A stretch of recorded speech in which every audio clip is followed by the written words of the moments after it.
إنك أنت العليم الحكيم. رب اشرح لي صدري ويسر لي أمري واحلل عقدة من لساني يفقه قولي. فيا رب ثبتنا على الحق والهدى، ويا رب أقبضنا على خير ملتي وعم أصولا وفروعا برحمتي وأهلا وأصحابا وكل قرابتي.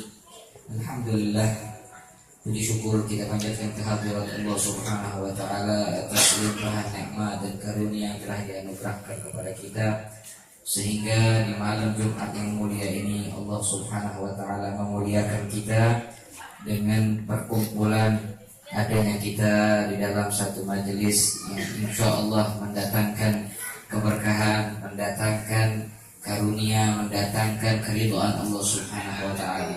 Mudah-mudahan Allah Subhanahu wa taala meridai perkumpulan kita di malam ini, serta kita diberikan satu kemantapan hati dan semangat yang kuat untuk selalu berusaha semaksimal mungkin menjalankan atau beraktivitas dengan hal-hal yang diridai oleh Allah Subhanahu wa taala. Amin ya rabbal alamin birahmatika ya arhamar rahimin.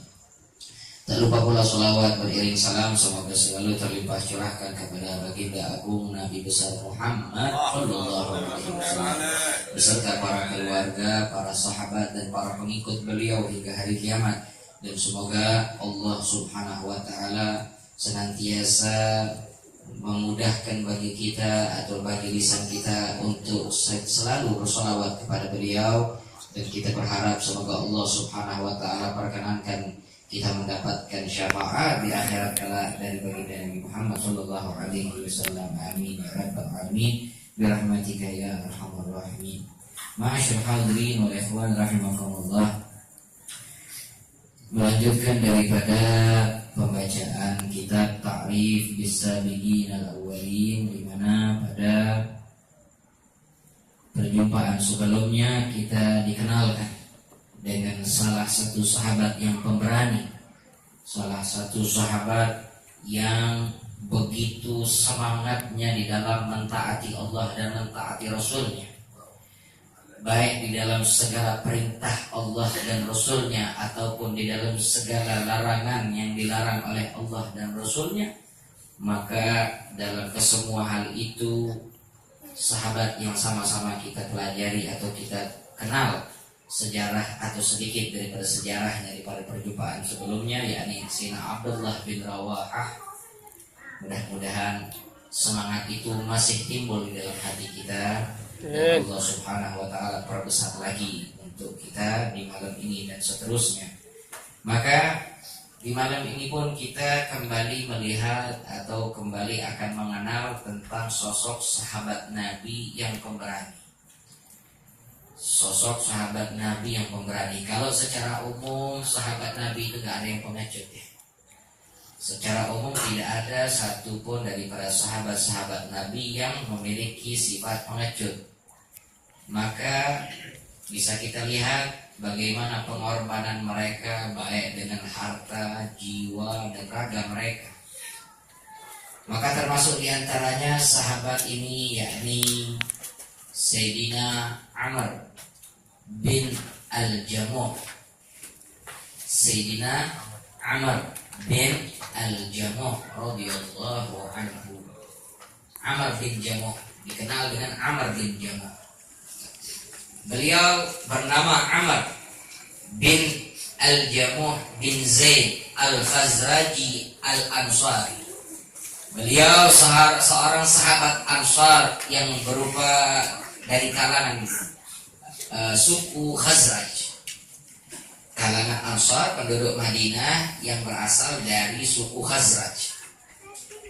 Maka menarik untuk mengenal Sayyidina Amr bin Jamuh ini,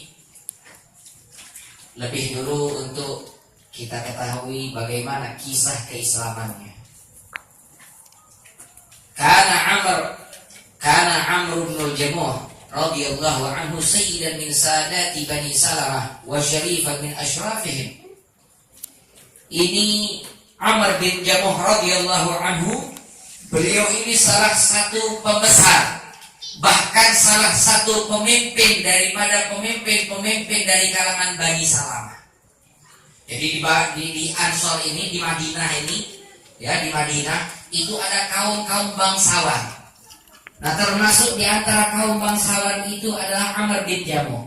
Bahkan ini Amr bin Jamuh salah satu pemimpinnya dari golongan Bani Salamah. Dari golongan Bani Salamah ini termasuk pembesar Amr bin Jamuh ini. Beliau punya anak 5, 4 laki-laki, 1 perempuan. Termasuk anaknya namanya Mu'ad bin Amr bin Jamuh. Kita sering dengar nama Mu'ad, tapi Mu'ad yang kita sering dengar itu namanya sahabat Mu'ad bin Jabal. Nah Mu'ad bin Amr bin Jamuh kawanan memang sama Mu'ad bin Jabal, berkawan. Dalam arti memang kawan akrab. Nah ini ada pun Amr bin Jamuh ini keislamannya sudah didului oleh anak-anak. Jadi 4 anaknya yang laki-laki sudah masuk Islam duluan sebelum Amr bin Jamuh masuk Islam. Amr bin Jamuh masuk Islam.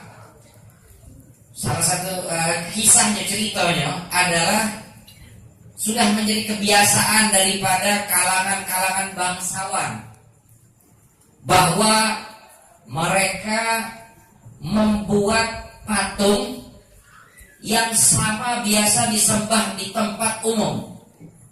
Misalkan ditaruh di satu tempat ibadah mereka, ya, ditaruh ada patung-patung berhala-berhala, ada berapa ekor, ada Manaf namanya, ada ini, Lata, ada Uzza. Ditaruh, ini tempat umum. Kalau setiap orang nak ibadah istilah tadi, atau orang nak semaya, atau orang nak melewati pasti mampir ke situ untuk nyembah. Nah salah satu kebiasaan para bangsawan di zaman dulu itu mereka membuat patung yang sama, patung yang lebih kecil ukurannya, patung yang bentuknya sama mereka taruh di rumah mereka. Itu sudah jadi kebiasaan di zaman. Kemudian termasuk di antaranya ini Amr bin Jamuh. Ini Amr bin Jamuh dia juga buat patung berhala, namanya Manaf. Dia buat patung itu, dia taruh di tengah rumahnya untuk disembah sehari-hari. Maka terbuat dari kayu, yaitu patung terbuat dari kayu.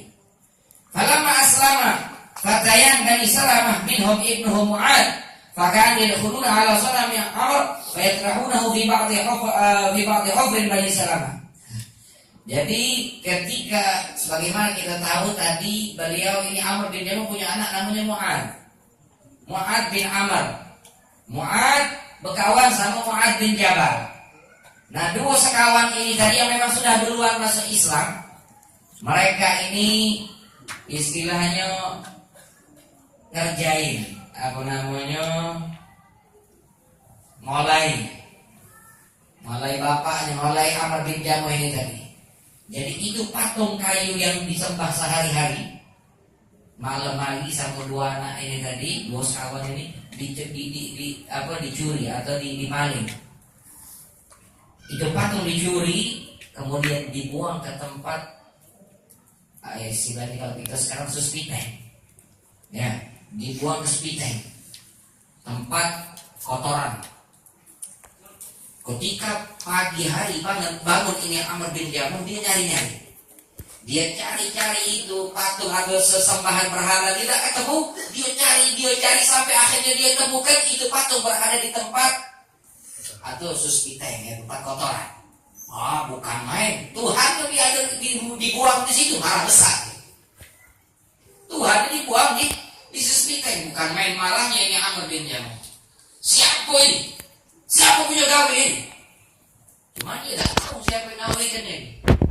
Akhirnya diombek itu patung, dia bersihkan, dia cuci, dia cuci wangi-wangian, dia taruh lagi di tempat. Malam berikutnya sama, dipaling lagi, dibuang lagi ke suspiteng. Terus sampai beberapa malam berulang-ulang oleh Mu'ad bin Amr anaknya bersama Mu'ad bin Jabal. Berulang-ulang diembek. Sampai akhirnya ini Amr bin Jamuh, istilahnya dia sudah pegal. Dia ngomong sama patungnya itu. Kata dia bilang, ya, fayakhudahu wa yughsiluhu wa yutayyibahu wa yaqul law a'lamu ma man sana'a hadza bika la ughziyanna fa fa'ala dhalika miraran thumma ja'a bi sayfi fa'alaqahu alayhi wa qala in kana fika khair famtani. Akhirnya dia panggil sudah berulang kali macam itu, kapan pagi hari dicari ketemunya di Suspiteng. Akhirnya dia panggil, dia mek pedang, dia kebet di patung, di berhalanya, di kebet itu pedang. Sambil dia ngomong, kalau memang kau di Tuhan, bela diri kau.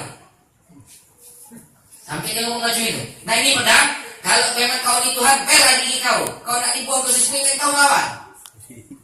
Ini patut diajaknya ngomong macam itu. Akhirnya tidur lagi di malam hari, ternyata dijengok besoknya lagi itu patung tidak ada di Suspiteng, cuma terkebet sama anjing, dan anjing itu bangki anjing. Di posisinya si patung ini tadi terikat dengan bangkai anjing, seolah-olah yang bunuh anjing ini itu berhala. Ya, padahal masih ada di situ. Akhirnya di situ mulai datang kebingungan di dalam pikiran Amr bin Jamuh. Ini citonya nih, cito Tuhan ini. Akhirnya lewatlah beberapa sahabat Rasulullah dan sudah masuk beberapa sahabat, yakni mereka dari kalangan orang-orang Madinah yang memang sudah masuk Islam. Kemudian mereka mengajak bicara kepada Amr bin Jamuh. Mereka memperkenalkan Tuhan sesungguhnya, yakni Allah Subhanahu wa taala, diperkenalkan keagungannya, diperkenalkan keesaannya, diperkenalkan tentang Nabi Muhammad sallallahu alaihi wasallam, hingga akhirnya ini Amr bin Jamuh pun tertarik untuk masuk ke agama Islam dan mendatangi baginda Nabi Muhammad sallallahu alaihi wasallam menyatakan keislamannya. Akhirnya masuk Islam oleh gawe anaknya ini tadi sama kawannya. Ya. Sampai ini dibuat ada satu syair yang memang dibuat oleh Amr bin Jamuh. Pas terakhir itu dijingok sama dia, patung itu ternyata sedang terikat dengan bangkai anjing. Ini Amr bin Jamuh ngomong, "Tallah law kunta ilahan lam takun anta wa kalbun wastabirin fi garani." Demi Allah, kalau kau memang Tuhan, maka tidak mungkin kau dan anjing berada berbarengan di dalam satu tempat atau dalam satu sumur. Di tengah-tengah sumur kau berada satu tempat terikat bersama dengan anjing. Kalau memang kau Tuhan, kau tidak bakal seperti itu. Nah, dari mulai itu ketika terakhir dia lihat berhala yang biasa dia sembah terikat dengan bangkai anjing, sudah dari situ dia lepas. Akhirnya dia pun dikenalkan dengan Islam dan mau memeluk agama Islam. Kemudian ini Sayyidina Amr bin Jamuh termasuk orang yang dikenal pemurah atau dermawan. Ini wong sampai setiap kali dia keluarkan, setiap kali ada wong minta tak pernah dia putuskan. Setiap dia ngenjuk, berapa wong itu minta ninjonya. Bahkan beliau setiap kali ngenjuk dia mengatakan sesungguhnya yang keluar akan datang 2 kali lipat, akan datang dengan lipat ganda dari Anda. Dengan keyakinan yang begitu kuat dia ngomong, setiap yang itu bakal diganti dengan berlipat ganda oleh Allah SWT. Wa kana yulim ala Rasulillah sallallahu alaihi wasallam idza tazawwaj. Pernah Rasulullah sallallahu alaihi wasallam mau menikah dengan salah satu istri beliau, yang ngasih untuk walimahnya ini Amr bin Jamuh. Amr bin Jamuh. Kemudian ada pun wafatnya ini Amr bin Jamuh radhiyallahu anhu. Beliau wafat ketika perang Uhud. Wafat, meninggal syahid di dalam peperangan Uhud. Ceritanya ini Amr bin Jamuh sudah tua. Amr bin Jamuh ini sudah tua. Di samping itu beliau ini kakinya pincang. Amr bin Jamuh ini kakinya pincang. Maka ketika terjadi peperangan Badar, ini Amr bin Jamuh pengen melok perang. Tapi 4 anaknya tidak mengizinkan. Tetap ini Amr bin Jamuh, tidak, kamu tidak mengizinkan, aku tetap tidak pergi. Aku tetap tidak melok perang. Sampai anak-anaknya ngadu sama Rasulullah SAW. Abah ini sudah kaki ini sudah pincang. Bukankah pincang itu salah satu udzur untuk boleh baik untuk tidak ikut perang? Akhirnya mereka adukan kepada Rasulullah. Akhirnya Rasulullah ngomong sama Amr bin Jamuh tetap kekeh keras kepala, dia tetap pengen melok perang. Rasulullah izinkan saya ikut perang. Sampai akhirnya Rasulullah itu perintah sama dia. Kata Rasulullah, diperintahkan oleh Rasulullah untuk tinggal di Madinah. Nah, ya sudah, tidak pajak melok perang, dia tinggal di Madinah. Maka kemudian ketika datang peperangan Uhud, ketika perang Uhud, ini Amr bin Jamuh datang lagi sama Rasulullah. Ya Rasulullah, ya. Ketika perang Uhud, mana'tumunil khuruj ila Badr, fala tamna'unil khuruj ila Uhud. Kalian dulu melarang aku untuk pergi perang Badar, maka jangan larang aku sekarang untuk pergi perang Uhud. Kemarin kamu larang aku pergi perang Badar, sekarang jangan larang aku. Faqalu lahu wallahu ma 'alaika min haraj li'annaka a'raj. Wahai ayah, wahai abah, wallahi demi Allah, kau tidak dituntut untuk melok perang karena kau ini orang yang pincang, maka itu uzur bagimu. Fa'akhadha silahahu wa walla wa qala wallahi inni la arju an ata'a bi'urjati hadhihi bil jannah. Dia tetap diempek senjatanya, dia bawa sambil dia mengatakan wallahi demi Allah, aku sungguh berharap aku berjalan dengan pincangku ini untuk menuju ke surga. Falamma walla aqbala 'ala al-qiblah. Menghadap kiblat sambil dia ngangkat tangannya, Allahumma rzuqni syahadah. Ya Allah, berikan aku rezeki mati syahid. Ya Allah, berikan aku rezeki mati syahid. Wala taridni ila ahli khaibah.